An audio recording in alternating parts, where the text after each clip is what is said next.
Okay, welcome everybody. My name is Rachel Sabato-Zuila. I'm from the Institute of Development Studies, and welcome to the first in a series of webinars on social protection, hosted by socialprotection.org, but run by BASIC Research and STAAR, that I will tell you about in a minute. But this session is on climate and social protection. We're going to explore the ways in which climate change is going to shape both the context and the need for shock-responsive social protection systems. We're going to be drawing on a range of expert knowledge, and some of those experts are on the call now, and they're going to be presenting to us. So I'll just introduce them. But just so you know the order of events, we are going to have just me talking for a few minutes, introducing everyone. We then going to hear from Anna McCord, who's going to set the scene for us, particularly around shock responsive social protection systems. We're going to hear from Roger about implications for climate resilience, and then we're going to hear from Jeremy also. Then we'll have 10 minutes on some reflections from myself and people in the audience that I might call on, and then we'll have a Q&A session and some closing remarks. So this, you have to keep to time, so I'm going to ensure that the presenters keep to time. So as I said, I'm moderating this. We have 3 speakers: Roger Pearson, who is a consultant from STAAR, Anna McCord, who's working with STAAR and an associate of ODI, and Jeremy Lind, who is a research fellow at the Institute of Development Studies. So I'm just letting you know that as we come towards the Q&A, we would like you to, or as actually throughout the whole session, we'd like you to post any questions you have in the Q&A, and we'll try and keep abreast of those and make sure we're answering them. And also later on, we will possibly, if people want to raise their hands, we can unmute you and we will come to you. But we'll wait to the end for that. Okay, so we're just going to start this series of slides.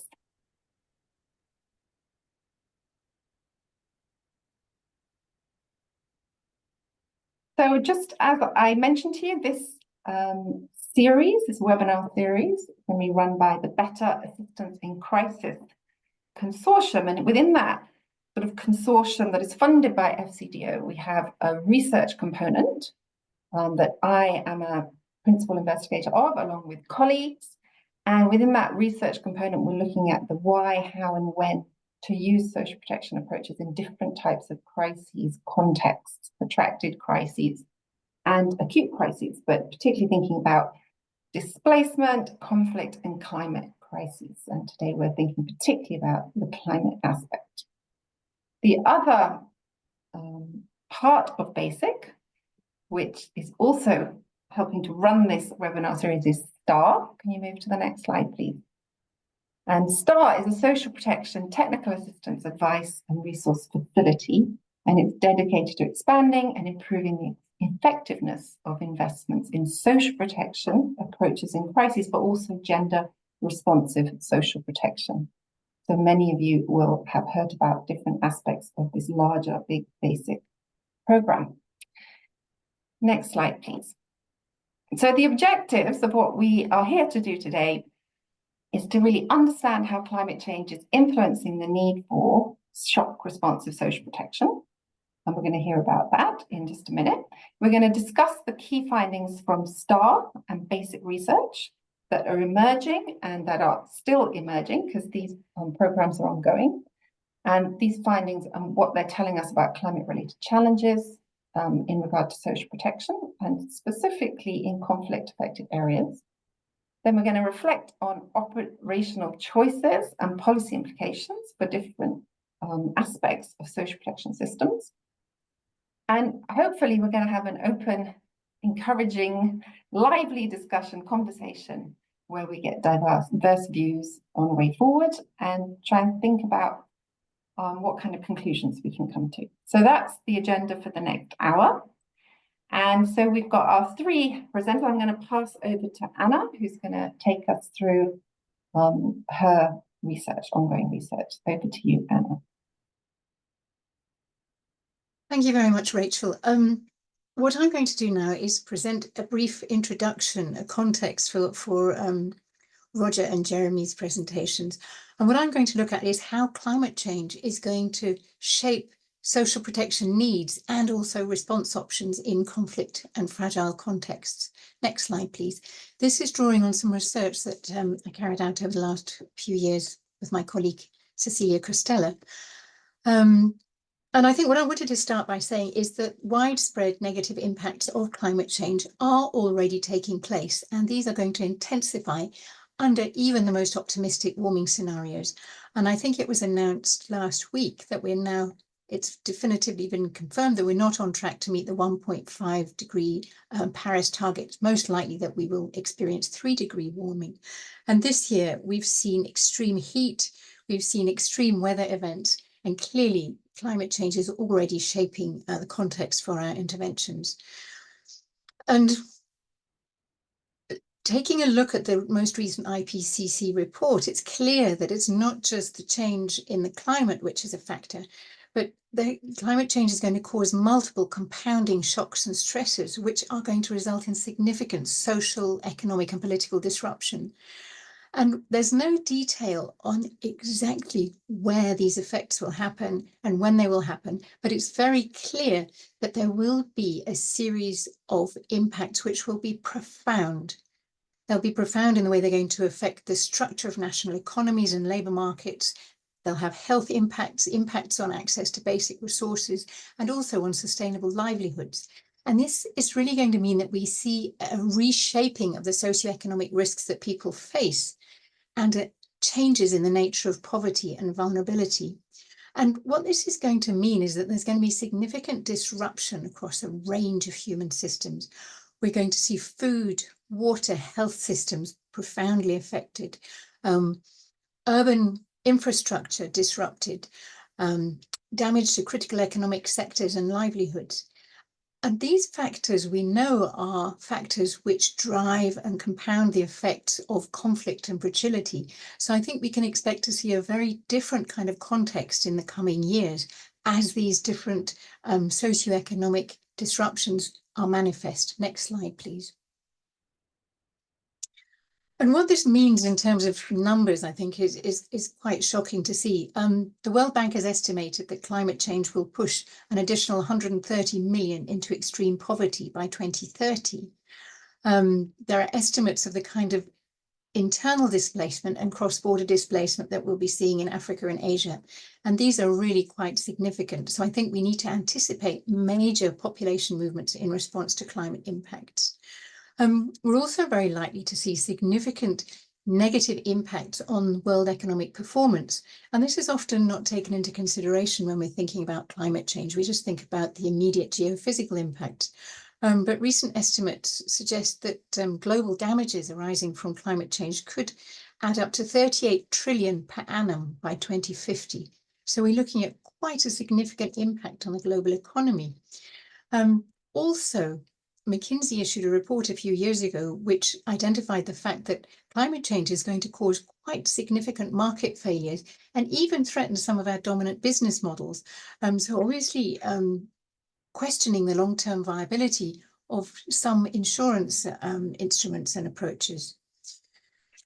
So you can see when we consider climate change in terms of these kind of impacts as well as the direct impact,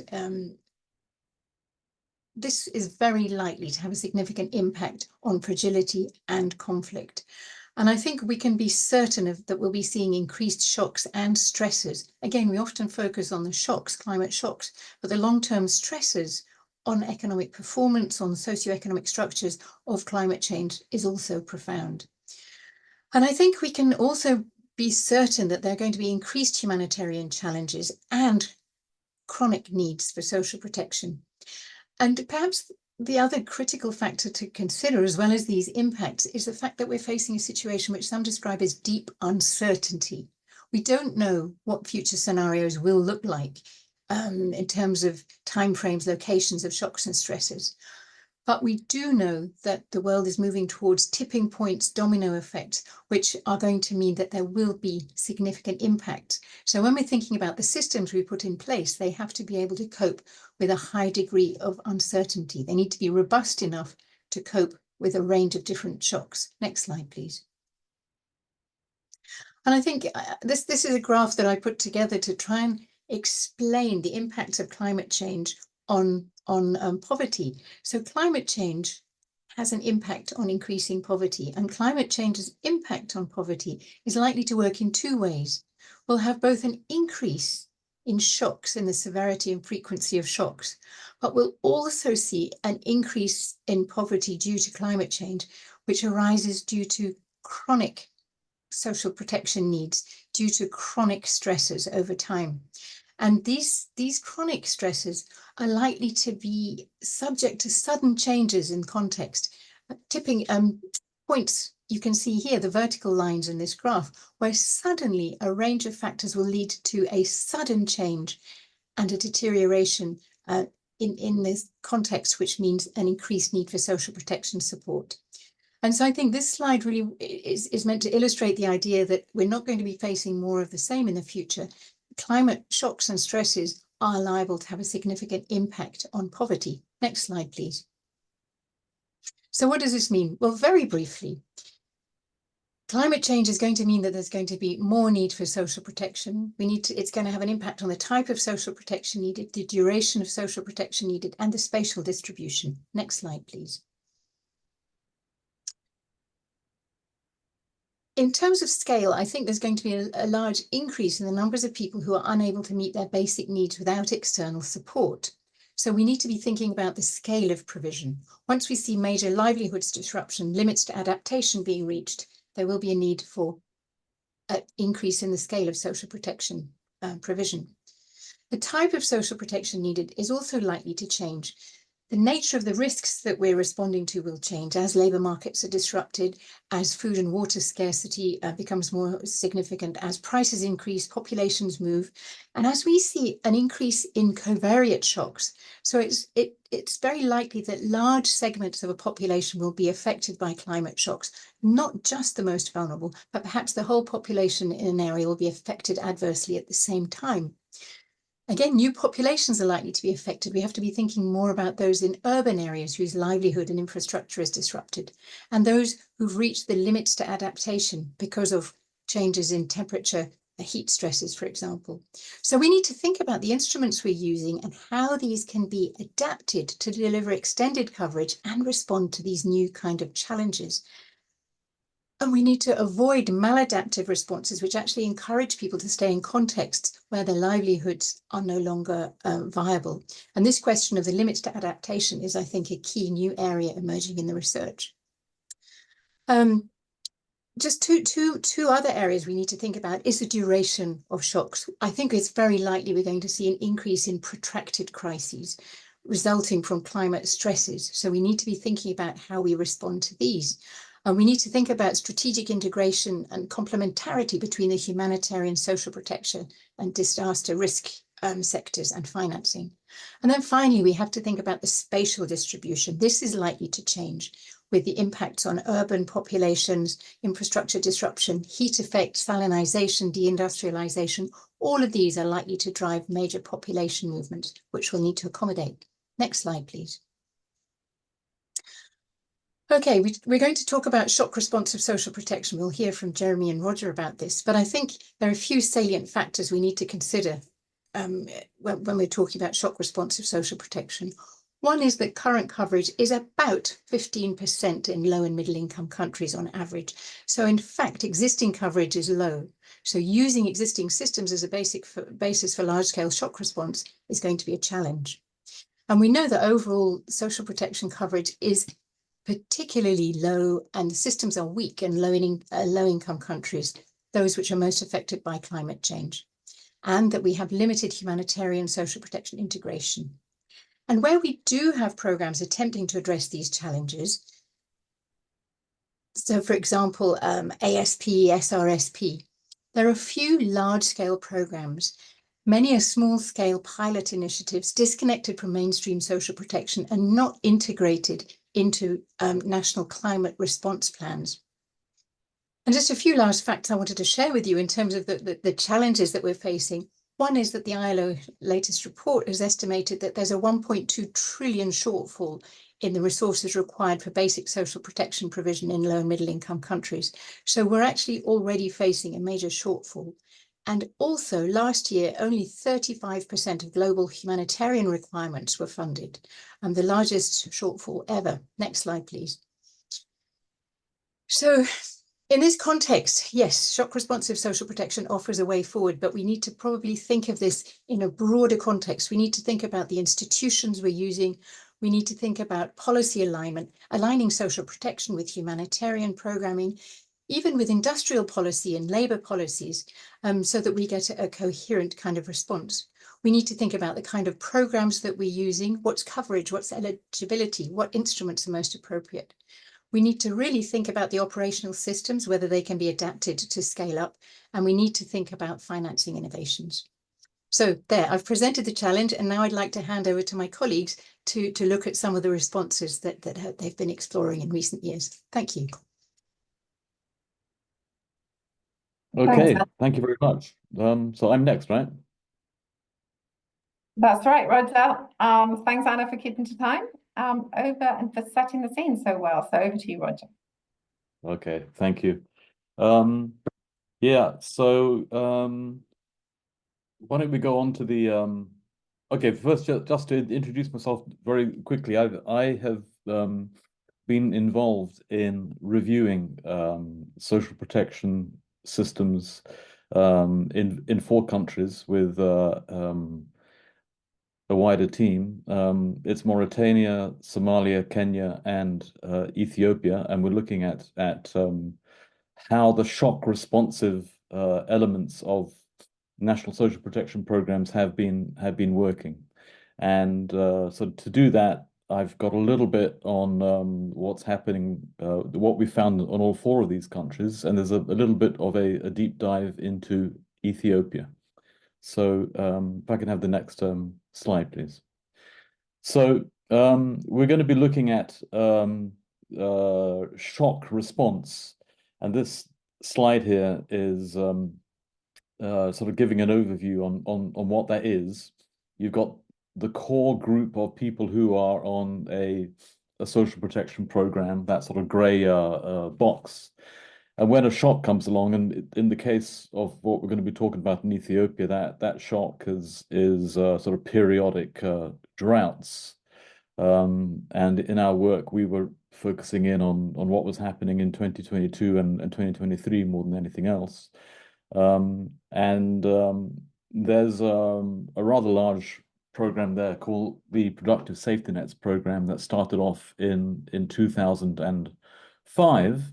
And it's been sort of growing a little bit ever since. It has a core caseload. To start with, it wasn't designed to have a shock sort of response ability to expand and contract, but that's been built into it. And there are basically 3 ways for the program to expand. You know, essentially, a small amount of money goes to each household via cash being handed out for a period of 6 months, and that can go up in a number of ways. 1, the transfer value can go up.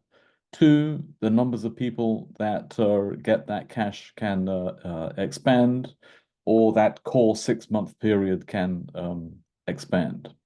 And then later on, when the shock is over, that can contract again. Next slide, please. So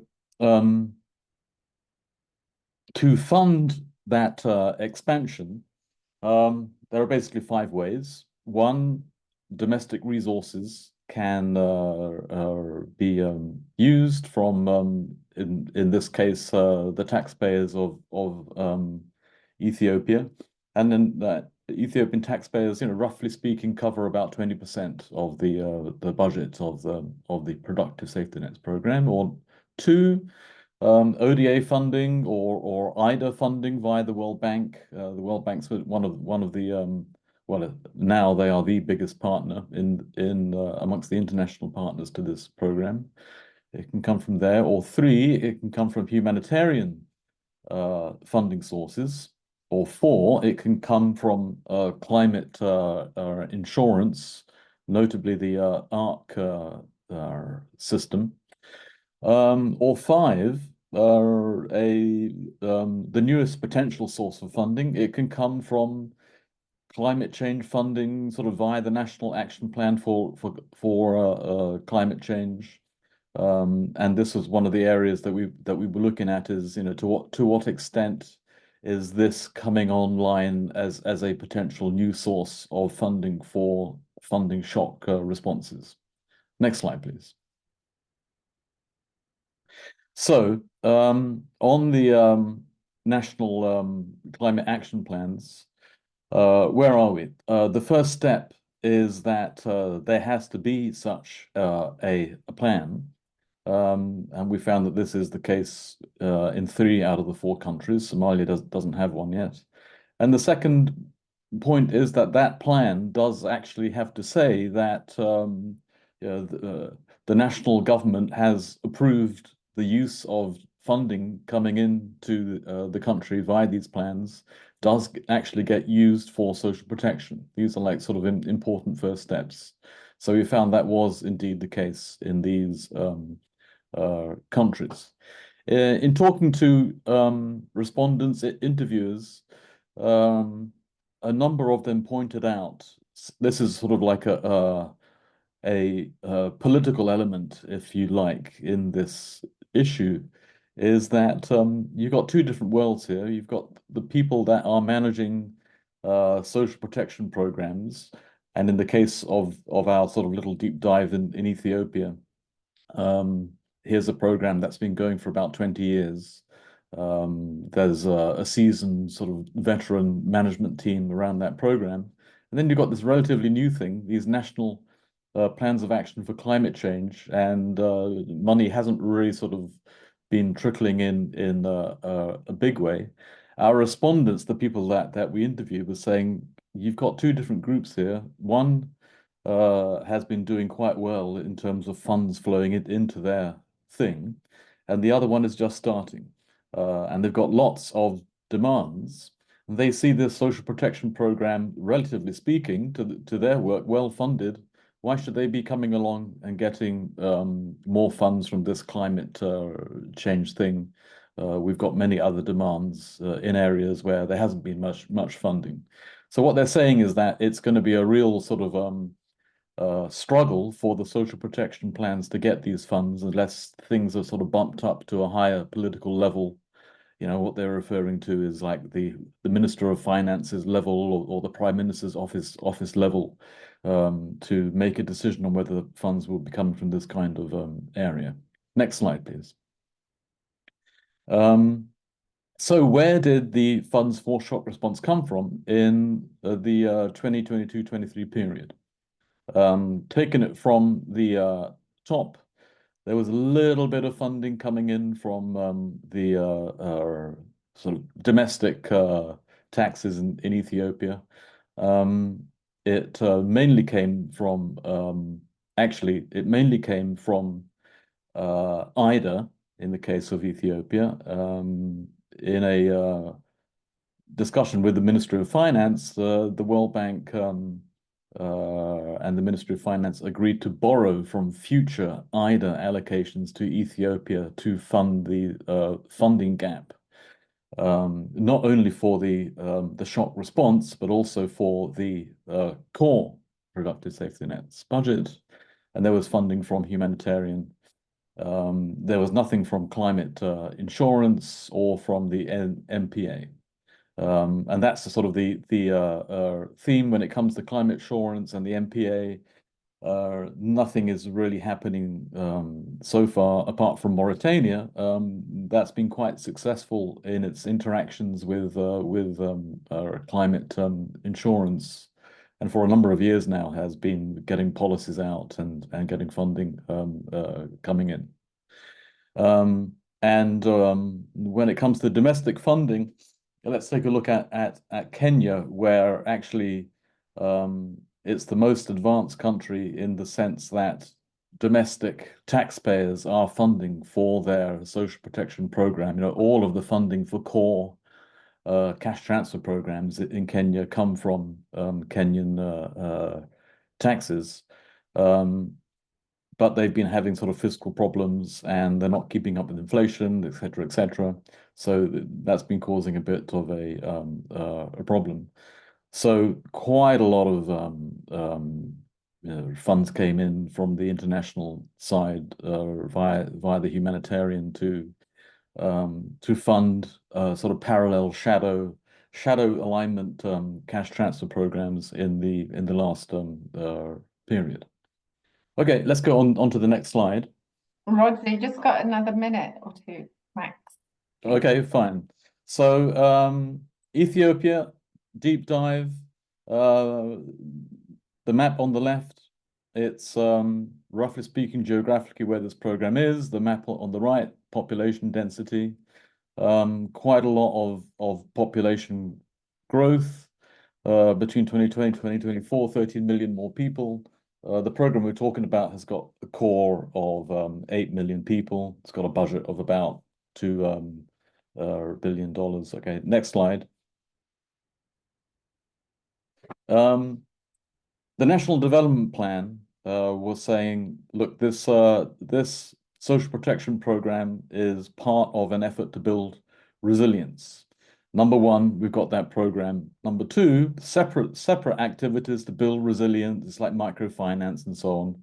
Number three, high population density in some of these areas. We need to spread people around. So there was a resettlement program that didn't get any international support, but it was in the National Development Plan. It was a key part of the program. And then number four, a very important one, according to the National Development Program, was we're going to build our industrial base and we're going to help people migrate to industrial jobs once we built a lot of dams and got more cheap electricity going. So that was the plan 20 years ago, and it hasn't really sort of panned out all that well. Number one is having to get a lot bigger. Number two has never really got the funding that it really needs. Number three hasn't really worked at all. And number four, it's happening, but it's not happening anywhere near as fast as was expected. Next slide.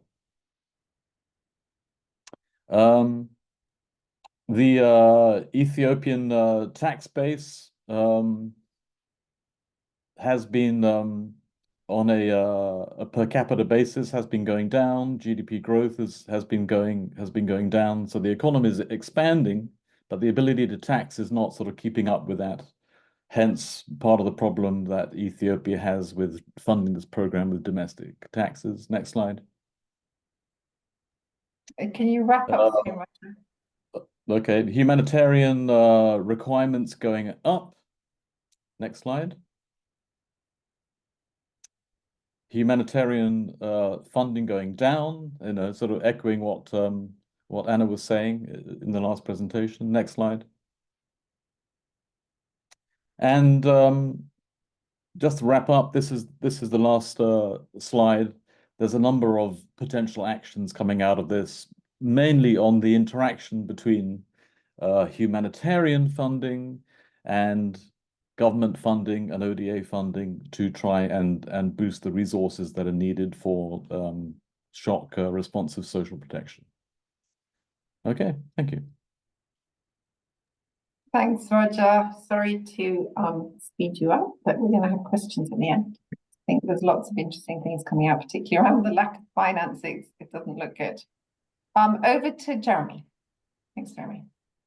Great, thanks, Rachel. And Roger has sort of provided a nice seg into what I will be covering today, which is a piece of ongoing research with colleagues in Ethiopia, as well as at IDS and with the Climate Center of the Red Cross and Red Crescent. Some colleagues are online. and might come into the discussion to add anything. We're highlighting more evidence from Ethiopia. Next slide. So really here, sort of shifting from Roger's focus on shock responsive social protection, we're sort of more concerned with discussions around how social protection, social assistance more particularly, can be used to increase resilience and to strengthen livelihoods. And this is by no means a new agenda. The adaptive social protection agenda, of course, is nearly 15 years old, but it is an agenda that has fresh momentum and particular interest in using cash plus type approaches, for example, in conflict affected areas, where there's an interest in doing more than providing a core protective purpose, but trying to promote livelihoods in these places. So this is a background to what findings that I'll be sharing in this presentation. Next slide. So I guess just to share some background around what we have been looking at in terms of resilience in conflict-affected areas. There's longstanding work in this area.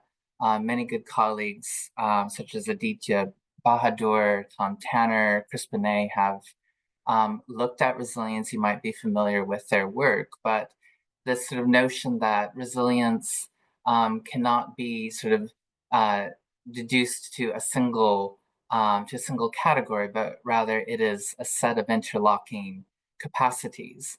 So these range from absorptive capacities, referring to coping capacities to buffer the impacts of shocks, to anticipatory capacities, which of course there's been a lot of interest in more recent years, supporting households to anticipate shocks and stresses and to support their preparedness around those. And then adaptive capacities are capacities to adjust to trends without major qualitative changes in the function or structural identity of one's livelihood. And I guess it's fair to say that when the notion of resilience is discussed in relation to social assistance, there's particular interest in how it might support adaptive capacities. And so that is really what we've been wanting to look at in the context of fragile and conflict-affected areas. How well might this actually work? So next slide.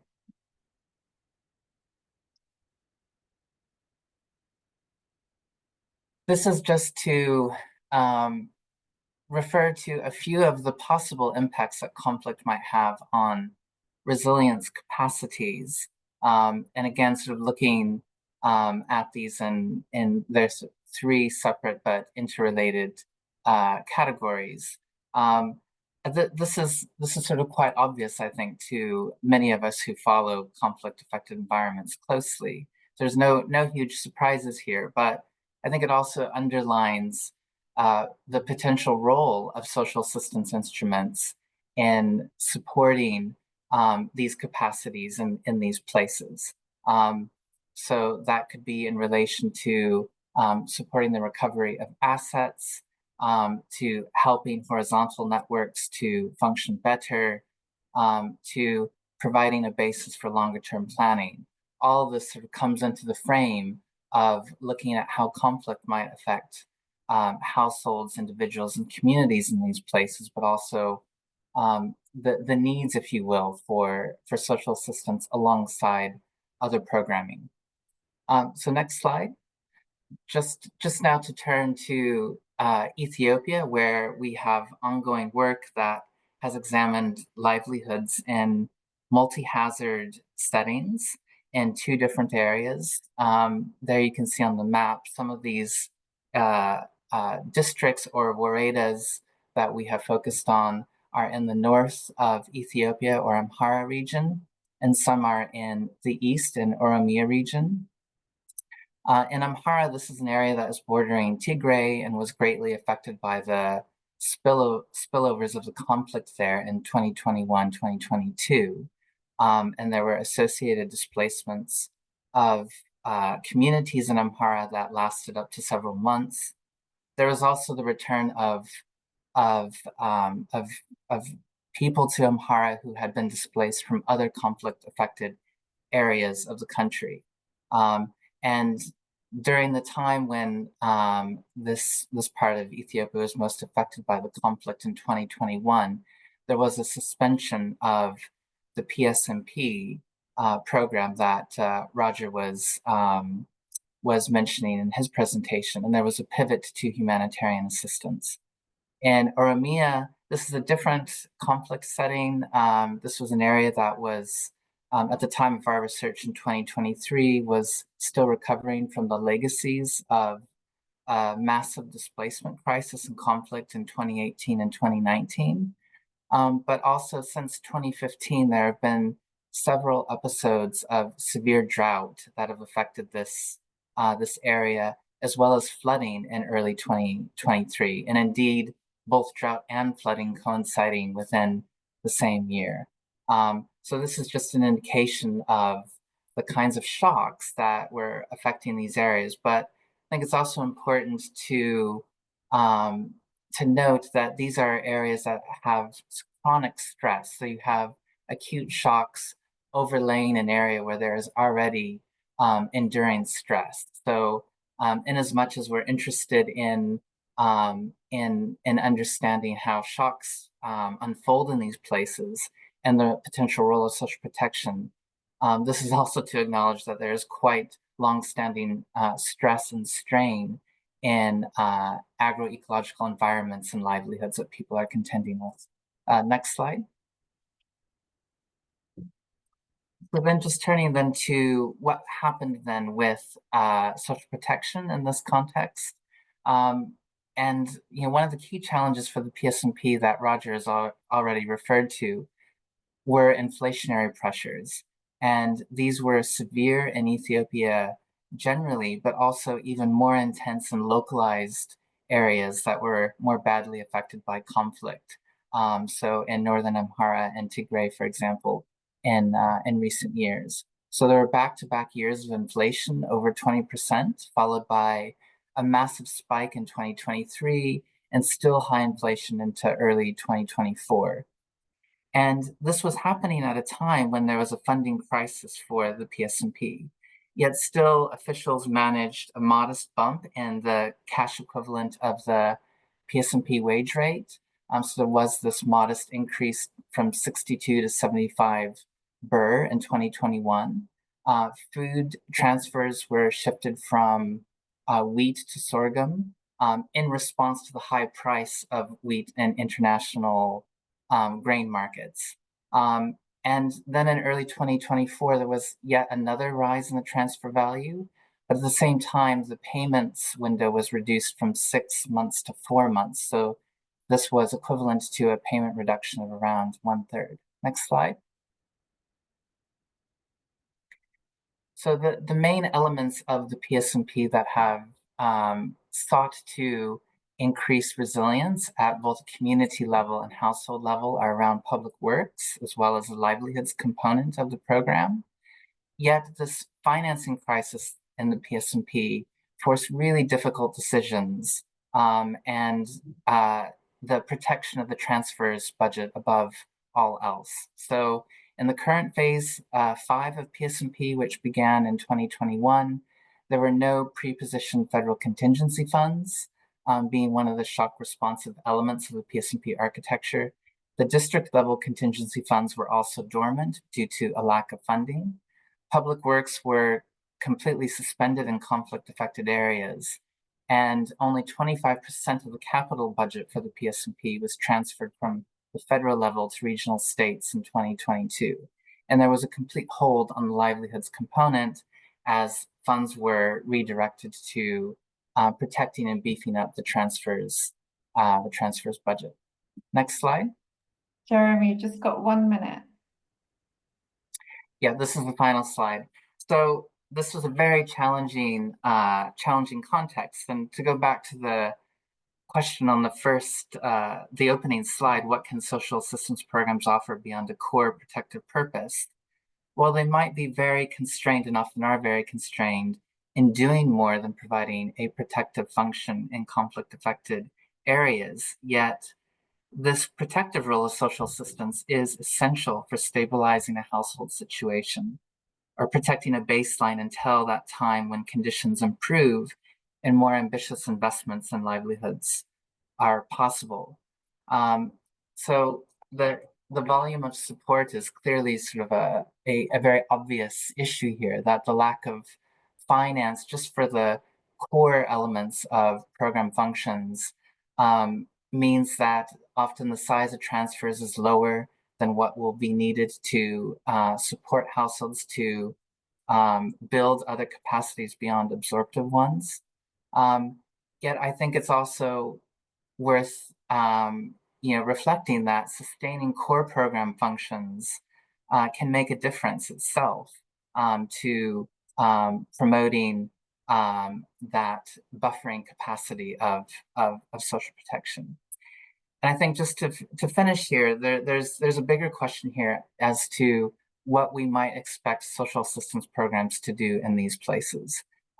Is it reasonable to expect that programs like the PSNP are building livelihoods, are promoting adaptive capacities beyond that absorptive protective element that is their founding purpose? Greater attention is necessary on wider programming landscapes, leveraging greater value of what the PSNP and social assistance programs like it can do by connecting it with complementary services and support. And I'll end it there. Great, thank you, Jeremy, Roger, and Anna. That was really great to hear those presentations. We've kind of gone from a story of devastating impacts, potential impacts of climate change, massively increasing need, chronic need, vulnerability, limited resources, decreasing taxation, decreasing humanitarian aid. It's not looking good. And also seems to be quite hard to access climate finance for social protection. So we've got lots of possible questions to answer. And Jeremy left us with, are we expecting too much of social protection anyway? Should we just limit it to its protective function? And it's been interesting. I've seen a couple of the comments in the chats, particularly around the value of transfers that Jeremy, you mentioned in terms of the inflation eroding those transfers. So I'm gonna, we've got Megan Bailey from the Red Crescent Climate Centre in the audience. She's going to just give a couple of comments as a reflection, and then we're going to ask the presenters, maybe you can look at the Q&A, the questions, see if you can respond to any of those, and we'll also take a couple maybe of hands up in a moment. So Megan, if you're happy to come in, that would be great.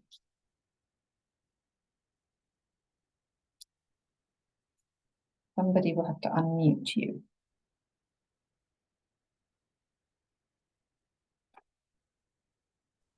Paula, could you unmute Megan? Are you hearing me now? Yes, we can hear you now.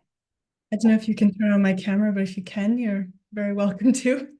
Feels very Big Brother-ish. I'm wondering if someone can put your camera on. I can.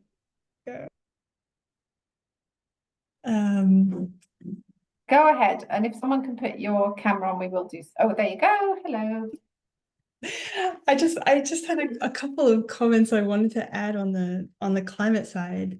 As Jeremy said this, so I'm Megan. I'm the head of health and social protection at the Climate Centre, the Red Cross Climate Centre. In this process of trying to understand what the social protection system in Ethiopia has allowed people to cope with, we've wanted to better understand the climate stress in particular. Or at least that's been our role as the Red Cross Climate Centre, to understand the climate stress. And so we've used a method of climate storylines, which is a non-probabilistic way of looking at the historical record and creating narratives around bringing different pieces of information together to come up with some like plausible futures and plausible interpretations of what has happened or what we have observations of. So we've looked at the historical record for rainfall and temperature, but also things like locust swarms. And I think some of the big messages that are coming through is that when this information gets amalgamated, it tends to really mask the huge variability within seasons. So we just see, month to month, major differences in the weather patterns that people are experiencing, and quite a high level of variability from the mean. So just really a high level of variability going up and down. And what I have found to be important to understand that variability is that if you just look at the seasonal totals or average temperatures, even just for a season or for a month, it hides just the extremity that people have had to deal with and what they have had to try and endure with to keep livelihoods going. And interestingly, because we've had the opportunity to do all these interviews and focus groups at community level with our Ethiopian counterparts, we're seeing huge similarities of what people are reporting and with the climatic variability we're seeing related to temperature, rainfall, also locust swarms, which there's a real convergence that helps understand that story of what the climate risks that people are having to experience. And it points to, dry spells and early and late onsets becoming, being really, really important in how people experience the season overall, rather than looking at seasonal totals. And so, unfortunately, it's this really complex climate picture, in addition to all the other complexity that people are dealing with, that leads the day in whether crops are able to be harvested. I think I'll leave it at there, just to push that the variability matters so much, and also the resolution. So we've been able to really dive down deep into small areas to better understand the way that there have been observations, which has been hugely helpful for understanding what people are going through, and therefore then helping us answer that question of what is the role for social systems in those contexts, and understanding what the ups and downs that we're seeing in the social data, how just how much that matters on this really really granular level. I'll pause. Thank you, Megan. I wonder if we could stop sharing the slides for a minute while we take some more comments. And I've got a couple here that were in the Q&A. Paul Rue has been quite active in the Q&A if you guys have been keeping an eye. So I'm going to put out 2 questions and then come back to the panelists. So Paul says, money in whatever form into a dysfunctional market setting is not going to work well under efficiency and effectiveness. Have we looked at the cost of financial inputs? The sense is that we're looking at the households and community, but what are the costs and added value from the intermediaries involved in assessments? And are we looking at how well markets are working? So that was one question. Another question from Edward Fraser. Does the panel have recommendations for research or other resources at the intersection of climate change, displacement, and social protection? So, for example, looking at the so-called issue of climate refugees, how do they access social protection? So there's a couple of questions, and there might be others. I think, because we've only got 10 minutes, I'll come back to the panel and see if you want to respond or say anything briefly, and then we can also take another round. So, Anna, can I come to you first? You don't have to respond to any of those. We can, but if you think someone else would be better, you don't all have to respond to everything. Yes, I leave the question about national programming from Paul Rue to my colleagues, but just in response to Edward Fraser's question, looking at displacement, I mean, I think there are some real lessons, things that we need to be thinking about, both to do with domestic mobility and cross-border mobility. And at the moment, quite a lot of programs, especially large ones, are linked to domicile. And if you move away from an area, you lose your eligibility. So in a way, these programs are restricting people's adaptation options. And I think we need to be very careful that we don't do that, because in some instances, migration out of an area might be the most appropriate response. So there is a risk that we are promoting maladaptive responses through some of our social protection interventions. So that's the first thing I'd say. And the second is that we need to be thinking about regional protocols about the transportability of benefits across borders, because historically we've seen flows from states with less social protection to more social protection. But in the climate context, we might well see large-scale flows of populations into states which don't have very well-developed social protection systems themselves. So in that instance, we need to think about what kind of regional protocols can be put in place. In Southeast Asia, there are already some initiatives to be looking at this, and some worked on this in Latin America, but there's not yet a lot happening. I think the AU has started to look at this, but it's a key question. Yes, so I think that's really a key issue there, something it's important to look into. The rights of climate refugees, this is a very contested issue. I mean, there's one school of thought that actually there should be different rights for the climate displaced and climate refugees, because their situation is directly caused by northern actors. So therefore, there should be a different set of responsibilities to respond to them. But that's only one view, and it's highly contested. So I think this is an area where we're going to see a lot of discussion in the coming years. Yes, thank you. I can have a go at Paul's question that you highlighted. The money in whatever form in dysfunctional market setting is not going to work well. How are we looking at the cost of financial inputs and so on? One thing that I've got out of looking at least for the case of Kenya and Ethiopia, is that the budget for research of these programs and answering those kinds of questions was a lot higher 10 years ago than it is now. There was research going on that kind of thing, and it seemed to be sort of quite routine that there was money available to look into that kind of stuff. But it's gone down now. Sort of formal evaluations of the impact of the programs and so on is really different. And I think that's something that you got out of Jeremy's presentation, that sort of budgets are being sort of squeezed down so that the primacy of having money for the actual sort of transfers is there. That's been affecting the research budget. Thanks. Jeremy, did you want to say anything, or should we go and ask for more comments? And Daniel also, as a co-researcher, I don't know if you want to come in with any comments. Jeremy? No, happy to share the floor with others if there's other burning questions, or Daniel, please come in. Yeah, Daniel. I don't really have much to say. It's already covered, but in case of PSNP, I think the question of mobility is a question of one, design, and another is implementation.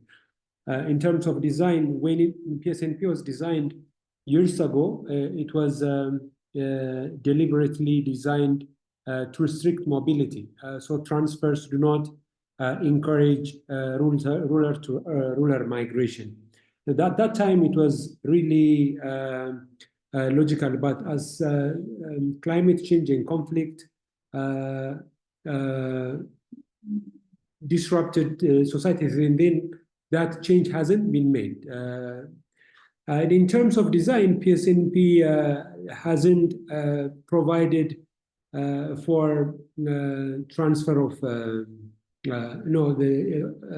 portability of benefits up until now. But recently, the payment systems have been a payment system has been designed, and they are now about to roll out the payment system. That aspect would hopefully be soon resolved, the technical aspect. But whether PSNP should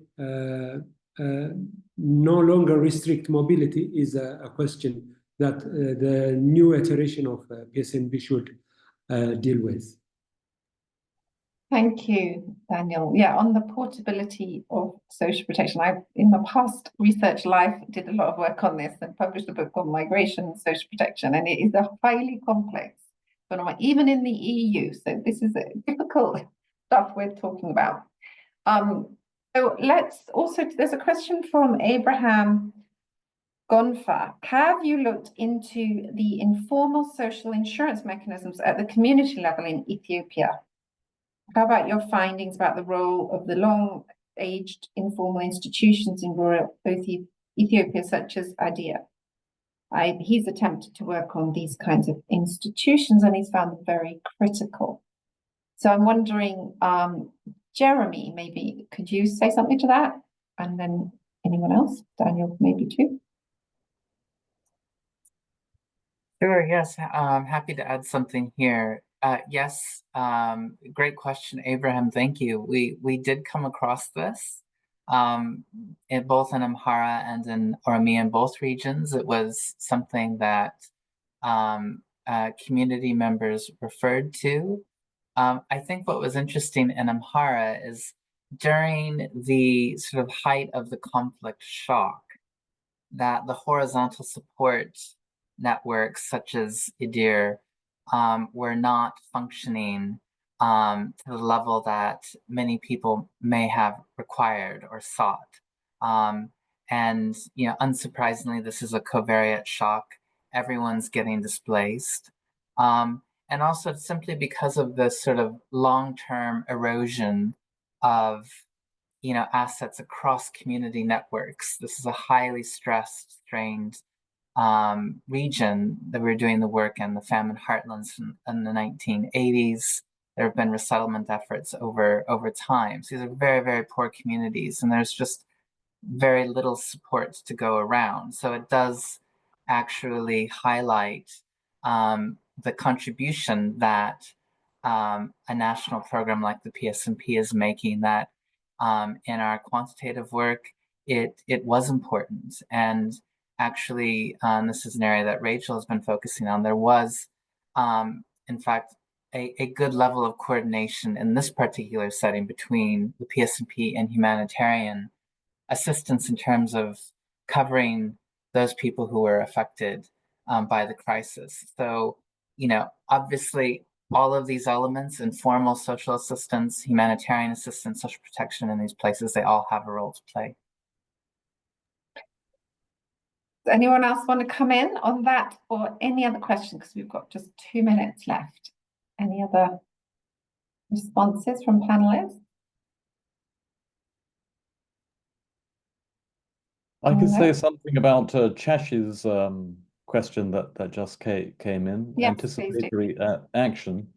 I sort of skipped over it a bit. It was on my last slide. One of the things that is coming out of our work is that more could be done between the sort of social protection gang that manage the large social protection programs, like we're talking about the PSNP in Ethiopia, and the humanitarian world, to jointly anticipate what the two groups are going to be doing together when another shock hits. One of the things that a lot of our work involved interviewing people who had been involved in both worlds in responding to the most recent shock.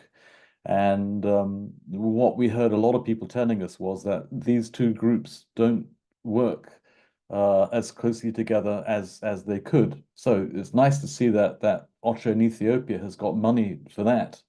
The challenge for them from our side is that they should use that not just to get the humanitarian group organized to anticipate what is coming. It should be done jointly with the people that manage the PSNP program who are not sort of part of that humanitarian group.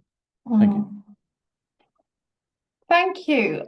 We have hit our hour, so unfortunately I can't take any more comments or responses. Thank you so much for everyone who has showed up today. This, as I said, was the first in a series of webinars that BASIC and STAAR will be leading, and thank you so much for socialprotection.org for hosting. I think it's been they've been great presenters. Thank you for the presentations. And just, really, this is a very complicated, evolving, difficult space to be working in. Social protection is being asked a lot of in this space, so maybe we need to think carefully about what actually the remit of social protection is and what other sectors should perhaps be contributing. So once again, thank you. Please come to the next webinar and have a wonderful afternoon. Bye, everyone.